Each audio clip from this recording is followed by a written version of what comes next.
In this edition of Detroit Performs, a Detroiter goes from painting the streets in Detroit to creating art around the world. This is Fiat. I did a live demonstration at the auto show, and I became an official Fiat artist. A lifelong musician uses passion to create an organization to help youths find their craft. When you strip away this veneer that we all too often put on classical music, you're left with the pure art. And especially young people respond to that. It literally resonates within them. Credit Card Detroit takes us to the Heidelberg Project's Family Fun Day. This is a biennial event we do every other year where we bring together families from across the suburbs to interact with families in the community. It's a fun event. We've got all kinds of wonderful things going on. And a multi-talented artist expresses himself through music and sculpture. Sculpting is my place to disappear from the intensity of the music business. It's all ahead in today's episode of Detroit Performs. Major funding for Detroit Performs is provided by the McGregor Fund. Additional funding is provided by the Michigan Council for Arts and Cultural Affairs and the National Endowment for the Arts, and by contributions to your PBS station from viewers like you. Thank you.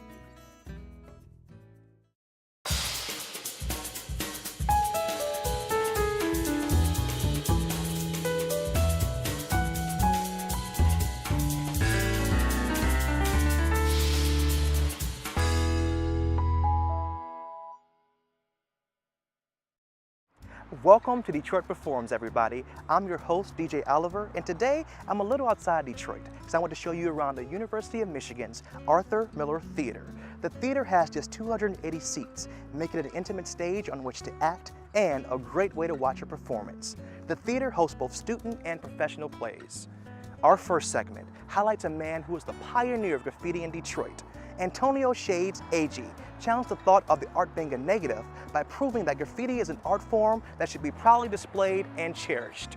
Here he is to tell us the story. I am a vandal. I am. That's exactly what I am. I'm a vandal. What happened is that I ended up becoming a vandal because that was the only way that graffiti could actually be applied. And so eventually in time, I kept doing the graffiti and kept getting in trouble. And, that's what happens, You go out with a couple of cans that are, and you paint an illegal surface and you try to do your artwork. You're gonna get busted if you get caught. Yeah, it's illegal. Graffiti was based off of beautifying your neighborhood. It's for you to make your neighborhood look better when it's blighted. And so that's what I did, Like, I wanted to make it look nice. You think about, Jackson Pollock, He died drinking, driving off the road, skirt, right? So all these people that you idolize as artists are huge addicts. So I didn't find that my addiction for alcohol was gonna be such a bad thing. I thought, hey, I wanna do it. I ended up putting myself in a world of hurt and being, kicked off of my own island called Detroit. I ended up going out there, getting sober, and getting probably one of the most kick-ass jobs I've ever had, which was being a garbage man. So what happens is I'm working, garbage, boom, phone call out of nowhere. I ain't even had a cell phone ever, so I don't even know where they got this phone number. Young lady on the other side. She goes, hey, I'm from the DIA. I need to employ you or ask you to donate art to the New Wing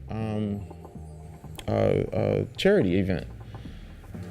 I didn't know anything about this, so because I hadn't been doing anything for 3 years. And so I go, yeah, I'll do it. So I took vacation time off and I did it. Boom, there you go. You're an artist. Even though you're a garbage man, you're an artist now. Most of the stuff that I do, like these are canvases that I just did. I do the Scrub and Bubbles. I did that for a client. I've done Michigan State University. This is inside my studio, this picture here. And I constructed a 60-foot canvas and made it into 4 pieces. And it's hanging now. If you go to Holden Hall at MSU, it's a permanent installation at Michigan State University. I have 2 of them.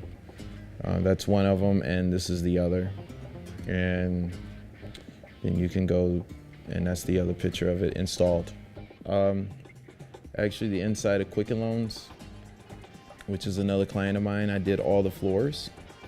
When you go into it, when you walk into Quicken Loans, you'll be walking on my graffiti on the inside of the headquarters, which is downtown Detroit. Here's more artwork from it. This is like the kitchen area. This is staged out. This is Fiat. I did a live demonstration at the auto show.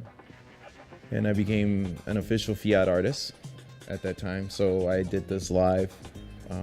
There's videos and all kinds of stuff. This is me painting it live. And it was a big hit. Actually, it turned out such a big hit till they wanted me to paint the inside of their headquarters. So I ended up doing this picture. They kind of snuck me in, and I came in and did the office, and it's quite large. This is a size, it'll show you how big it was. I did it in a couple hours. Then I have Dan Gilbert's basement. This is his mini basketball court I did. I did the whole roundabout of it, which turned out pretty good. If you hired a graph artist, the first thing he's gonna do is paint his name on the wall, because it's a very egotistical sport. I'm very blessed to do what I do, and I'm very happy what I'm doing, because you know what? There's a lot of people that really wanna be and do what I do. The coolest thing though is that I don't know what's gonna happen the next day, because you know what? I live for the day. So I'm really happy in just doing what I do and enjoying myself and enjoying my kids, my family, and just enjoying me. So in order for me to tell you what's gonna happen next, I can't. To find out more about Shades and all the other artists you'll see here today, visit DetroitPerforms.org. Our next artist grew up thinking there should be more opportunities for African Americans and Latinos in classical music. So he took it upon himself at a young age to create those opportunities. The result of Aaron Dorkin's hard work and dedication is the Sphinx organization. Imagine if you've been told all your life that the reason that there aren't more blacks or Latinos in orchestras is that they're just not out there. A lot of people will say, oh, it must be tough. You're going into inner city environments with classical music. These kids don't want to have anything to do with that. There is a thought that urban kids just want to go like this and listen to rap. But obviously, that has never been the case. It's not an exclusionary genre of music. You can love this and love hip hop, and you can love this and love other forms of music. But there's something in it for everyone if you're exposed to it.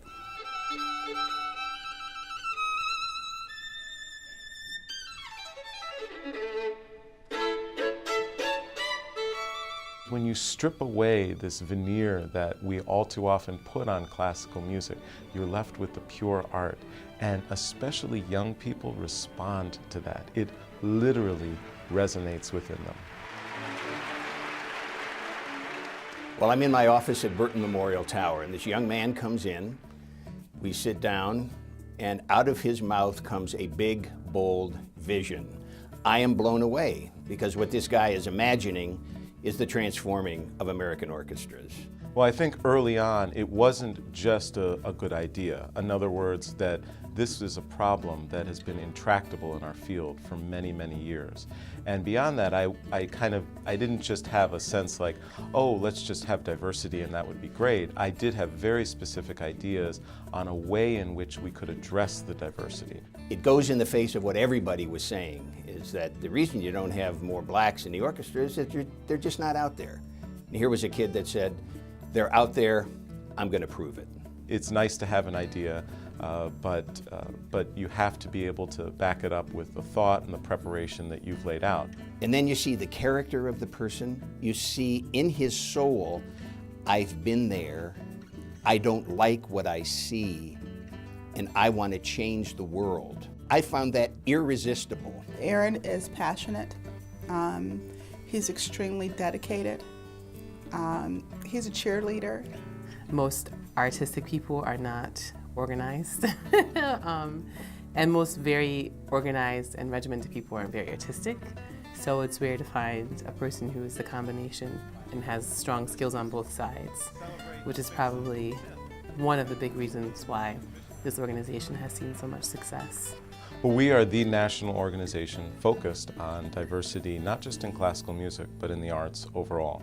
Our programming literally puts an instrument in the hands of young kids for the very first time, all the way up through to helping develop professional careers. What Sings is doing makes the community feel more inclusive in the sense that there isn't any restriction on what kids are exposed to or what they can do. What I think is great is that Sphinx makes it free and available to a lot of children and families. For a lot of children, it's sports. Here's a different avenue for them, and it's about exposure. So when we give a young person the opportunity to be exposed to this art form and then the opportunity to actually train and learn how to use this art as a way to communicate with others, we see it transform their lives.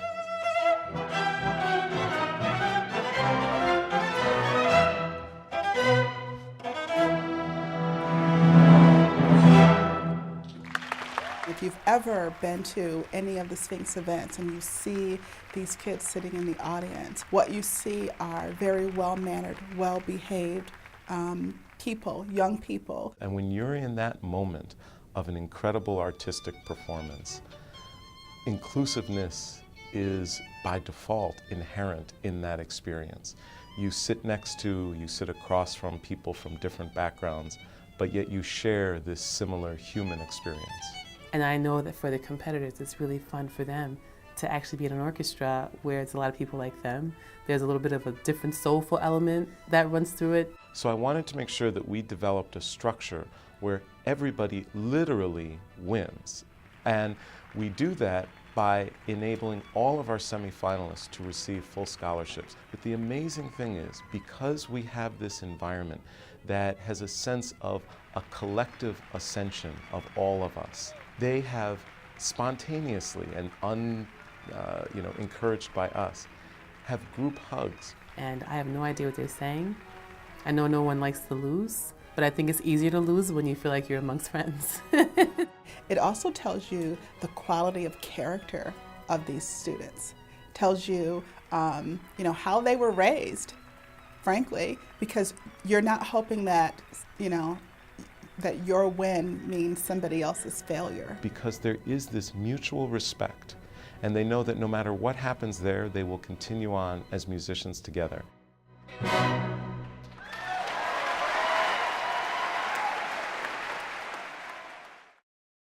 Check out more about Aaron Dorkin and the Sphinx organization on DetroitPerforms.org. The Heidelberg Project is an outdoor art project that has been around since 1986. It's been beautifying neighborhoods in Detroit through art and design by painting houses and their surrounding areas. Critic Car Detroit takes us to the Heidelberg Project's Family Fun Day. Hi, I'm Janine Whitfield. I'm the director of the Heidelberg Project, and welcome to Family Fun Day. This is a biennial event we do every other year where we bring together families from across the suburbs to interact with families in the community. It's a fun event. We've got all kinds of wonderful things going on, and I'm so honored and proud to be the executive director of the Heidelberg Project. The Heidelberg Project started in 1986. We've been doing this for 27 years. There's nothing like it around the world. The concept of recycled and found materials to create the art installations speaks to how our communities have become discarded. But when we pick these things up, dust them off, add color, we're literally breathing new life back into the things and hence the community. So this area that you're standing in is one of the oldest African American communities in the city of Detroit. But the artist's perspective is by celebrating all the dots, we recognize all people and believe all people play an important part in the resurrection of the city of Detroit. I would say that when you're traveling down Heidelberg Street, there's three key things you're going to always see throughout the project. The shoes, which talks about our journey, and it talks about the souls of the people. The faces in the hood, faces of me, faces of you. The faces are what we're all about. It's all about the people. And then finally, the dots, celebrating all races of people, bringing people together, not just from the Michigan area, but from around the world. We've had over 140 countries visit the Heidelberg Project.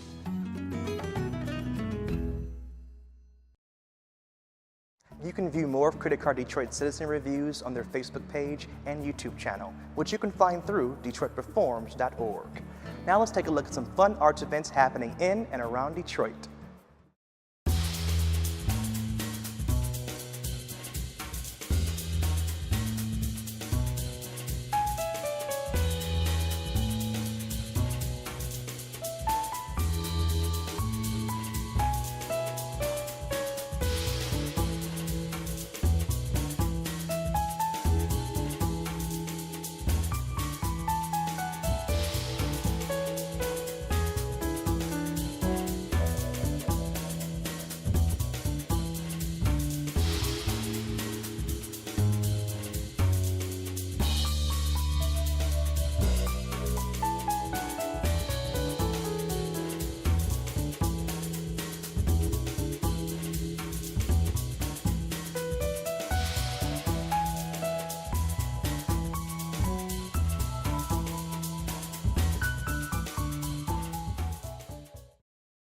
After winning the National Banjo Contest as a teenager, Tony Furtado was hooked.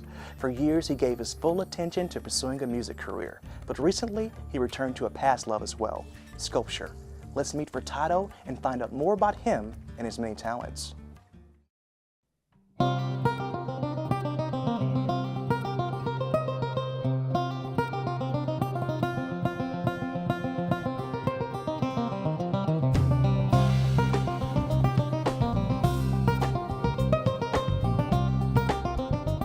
Some people would call what I do Americana. It's mostly original songs, driven by slide guitar and banjo, inspired by American roots, meaning anything from blues to old-time mountain music to rock and roll.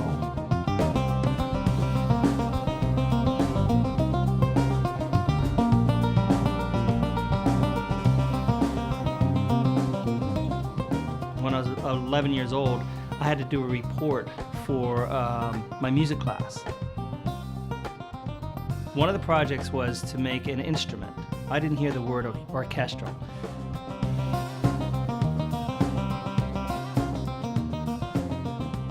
So when I actually got the real instrument, the real banjo on my 12th birthdays, I remember trying to plink out do-do-do-do-do-do-do-do, you know? During high school, I was getting good grades, but I would always focus on learning theory, learning classical theory, jazz theory. Then I'd get home and I'd practice for 6 to 8 hours.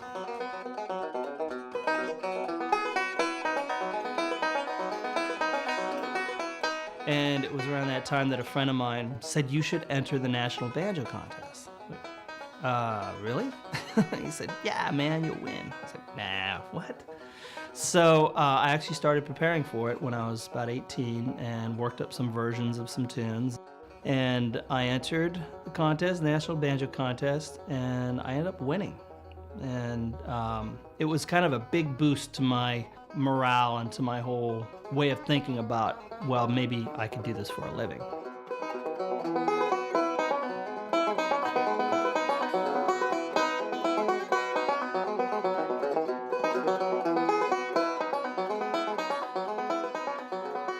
I went to college as a fine arts major, but I snuck into a lot of the music classes because I kind of knew I wanted to be a musician for a living.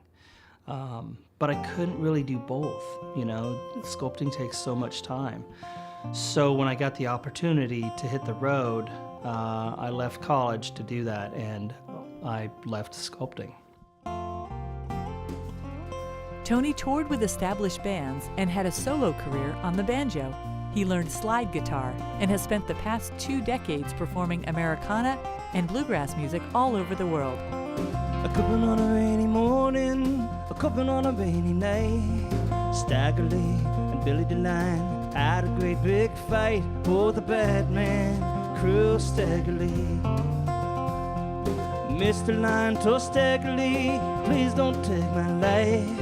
I've got 2 little babes and a darling loving wife. Oh, the bad man, cruel Stagger Lee. Oh, now would I care about 2 little babes and a darling loving wife? You done stole my Stetson hat, now I'm gonna take your life. Oh, the bad man, cruel Stagger Lee.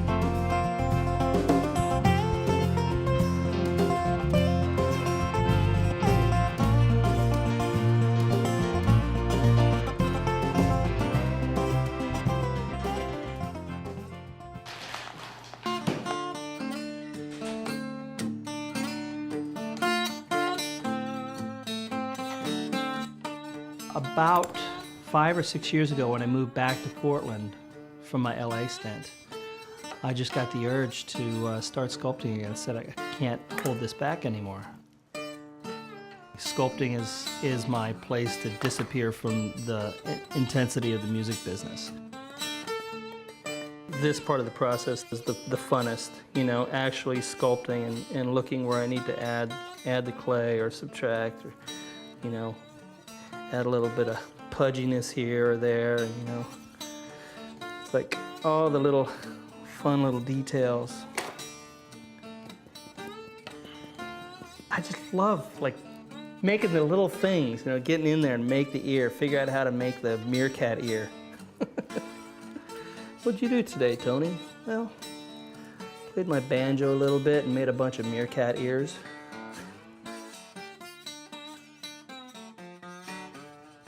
My favorite part of the sculpting process is the exploration. It's discovering where a sculpture can go, and once I kind of get an idea of where it's going, then it's like I feel like I found a cool path, you know, and I go right down it.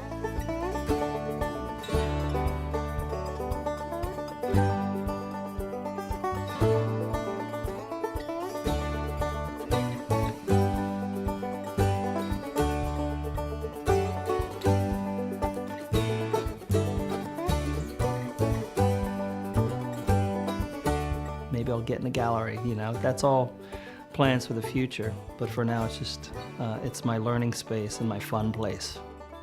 It's my happy place. Break for the state line. You're tethered to the bloodline. He's working on a song with Stephanie Schneiderman. She's a singer-songwriter and his wife. To your harsh words, there's a man down, a man down. So that chorus again. What was it? Break for the state line. Break. I think when I'm writing a song, I'm crafting it. I know that some people think, you know, there's all these songs in the ether, you know, I'm just finding it and pulling it in. I don't think that's the way it is for me. There's a man down, a man down. I've got to get those chords right. There's not one way a song has to go. There's not one way a tune has to go. You know, you're crafting it. You're going whatever direction you're exploring. You know, they're explorations pretty much. Like a whisper in the morning, watch you fade away. And all your golden, broken moments, they can't make me stay. They can't make me stay. Hey.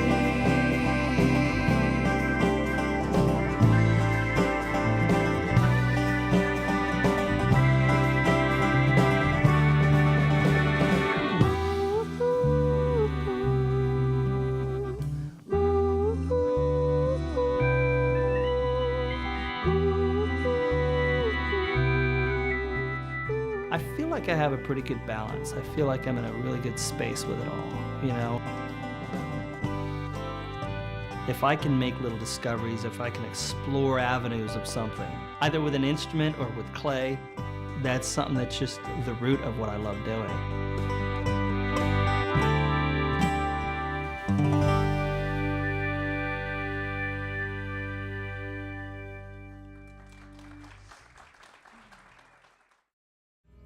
Furtado has released 15 full-length CDs and tours regularly.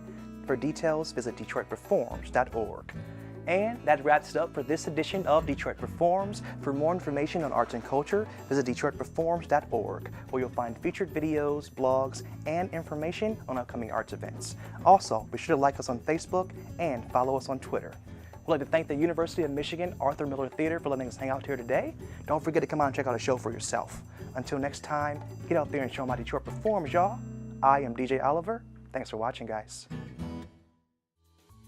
Major funding for Detroit Performs is provided by the McGregor Fund. Additional funding is provided by the Michigan Council for Arts and Cultural Affairs and the National Endowment for the Arts, and by contributions to your PBS station from viewers like you. Thank you.